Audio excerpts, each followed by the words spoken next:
Балбандар менен тааныштыралы. Жалил Жоробеков, спорт шебери, 32 жашта. Бишкектеги эмгек резервинде машыккан балбан. Ал эми анын маңдайында Таласбек Мухаммед уулу 1994-жылы жарыктан келген биринчи разряддагы спорт шебери Стоп Талас өкүлү. Демек, алгачкы кармаш жана биз албетте спортчулардын килем үстүндөгү өнөрлөрүнө дагы күбө боло турган учур келип жетти. Бул салмакта эң жаш эле спортчу 22 жашта, ал Нурлан Турдубаев, Баткен облусунан келген спортчу. Аны да кармаштын буйрусу алдыңкы мүнөттөрдө бирге көрөбүз. Азыр болсо биз Жалил Жоробеков менен Таласбек Мухаммед уулунун кармашын дагы байкап, назар салып көрөбүз. Таласбек Мухаммед уулу Жалил Жоробековго эмне айламал ойлоп табат?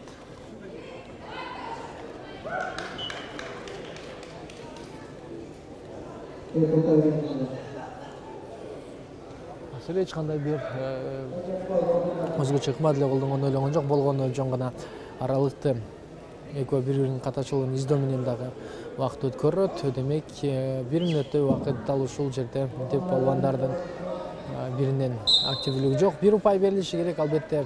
Эскертүүнү азыр Жалил Жоробековго жок, Жалил Жоробековго бир упай, Таласбек Мухаммед уулуна эскертүү дагы биз сөзсүз түрдө балбандардын кармашын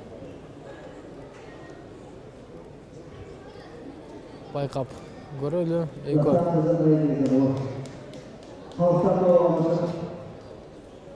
калыска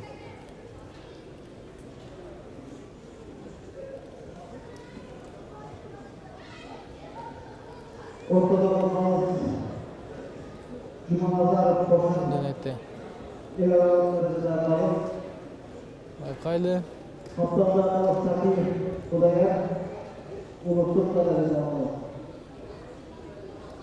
Демек, балбандар биринин курун кармоо кыйынга турууда. Жана Жалил Жоробеков эскертүү Таласбек Мухаммед уулуна бир упай берилди.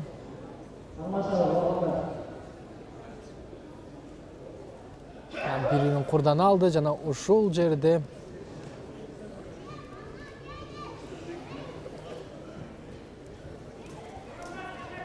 кармаштын жүрүшүн байкайбыз. Таласбек Мухаммед уулу менен Жалил Жоробековдор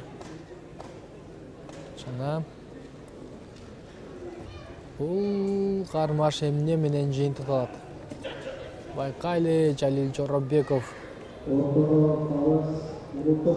Ал эми Таласбек Мухаммед уулу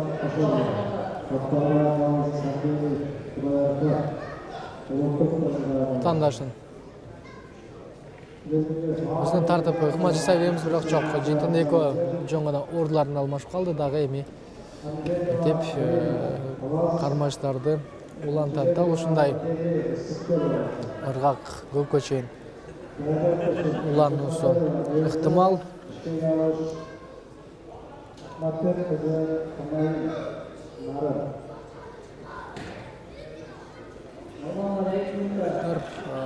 Кармаш көпкө созулду дагы.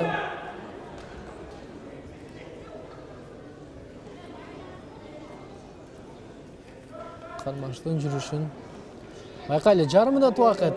Жарым мүнөттүн ичинде упайларды алууга умтулуулары керек. Кайрадан дагы бир эскертүү жана азыр эскертүү Таласбек Мухаммед уулуна берилди. Мындан ары Жалил Жоробековго бир упай берилди. Мындан ары эми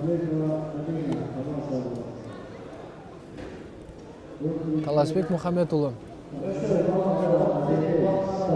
иченимдүү түрдө каршылашынын бел боосунан кармады. Биз болсо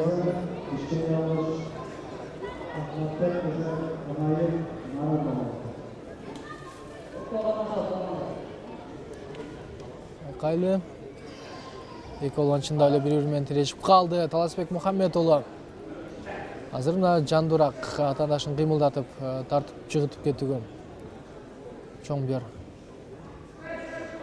аракеттин үстүндө жана албетте 15 гана секунда убакыт бар. Андыктан Таласбек Мухаммед уулу өзүн ийгиликтүү көрсөтүүгө умтулабы деген дагы көрсөтүү бар. Убакыт соңуна келип калды, бирок Таласбек Мухаммед уулу бул жерде өзүнүн соңуна чейин көрсөтүүгө жетишкен жок. Демек, кийинки баскычка Жалил Жоробеков өтөт. Дагы биз болсо кийинки балбандардын килем үстүнөн дагы күтө берсек болот. Айтор, бул кармаш жөн гана түртөшүк туру менен жыйынтыкталды.